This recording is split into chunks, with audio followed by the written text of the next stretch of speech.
Programang ito ay rated SPG. Striktong patnubay at gabay ng magulang ang kailangan. Maaaring may masiselang tema, lengguwahe, karahasan, sexual, horror o droga na hindi angkop sa mga bata. Napaisip ng malalim si Zoe sa mga sinabi ng kanyang ina na kapag magtangkang tumakas ang kanyang lolo Pepe ay tutuluyan na lamang niya ito. Hindi niya kayang barilin ang kanyang lolo dahil kahit na itinaboy na siya ay mas nangingibabaw pa rin ang pagmamahal niya rito. At kapag nalaman pa ni Robert na siya ang may kagagawan ay baka tuluyan pang mawala sa kanya ang ama. Ngunit kapag naiisip na mawawala sa kanya ang lahat, pati ang kinikilalang ama, pag nagkataon na makalaya ang matanda at tuluyang mabubunyag ang kanilang lihim, ay nagdadalawang isip na siya kung tutulungan pa niyang makatakas ang kanyang lolo Pepe. Habang si Moira naman ay tuwang-tuwa dahil naisahan na naman niya sina Giselle at Robert at napirahan pa ng napakalaking halaga. At maging sina Evan at Karen ay nalusutan niya ang pagsunod ng dalawa. Ang hindi niya alam ay pinagdududahan pa rin siya na siya talaga ang nakita ng dalawa, na siyang magiging mitsa upang muling manumbalik ang kutob ni Giselle na may kinalaman talaga siya sa pagkawala ni Don Pepe. Pakakawalan kaya ni Zoe ang kanyang lolo o susundin ang utos ng kanyang ina?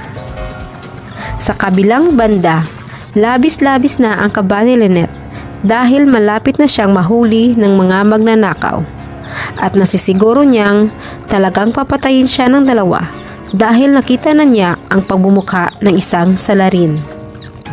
Naisip niya rin na sakaling hindi siya mahuli ng dalawa ay si Annalyn ang pupuntiryahin ng mga ito, kaya napaiyak na lamang siya sa sobrang takot. Hindi alam ni Lynette na paparating na si Carlos para iligtas siya, at iyon ay dahil sa tulong ni Doktora Enriquez. Halos paliparin na nga ni Carlos ang sasakyan kasama si Harry para lamang maabutan pang buhay si Lynette at mailigtas sa mga nanloob sa kanilang bahay. Samantala, labis ang pag-alala ni Annalyn sa kanyang ina nang malaman ang masamang sinapit nito mula sa kamay ng mga magnanakaw. Nagsisisi si Annalyn kung bakit wala siya sa tabi ng kanyang ina sa panahong kailangan siya nito dahil naubos ang kanyang oras sa paghahanap sa kanyang lolo Pepe. At naawa siya kay Harry dahil sa mga tinamong sugat nang subukang iligtas si Lynette. Kaya nagdesisyon si Annalyn na babalik na siya sa bahay ni Doc Carlos para may makasama na ang kanyang ina kung wala ang doktor. At natatakot siya na baka muling balikan ito. Wala namang nagawa si Doc Carlos kung hindi ang pumayag dahil natatakot din ito para sa kaligtasan ng asawa.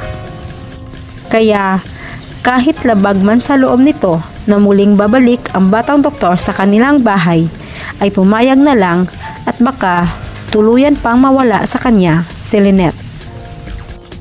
Muli kayang magkakasama-sama sina Annalyn, Lynette at Doc Carlos sa iisang bahay? Atin lamang aabangan dito lamang sa Abot Kamay na Pangarap.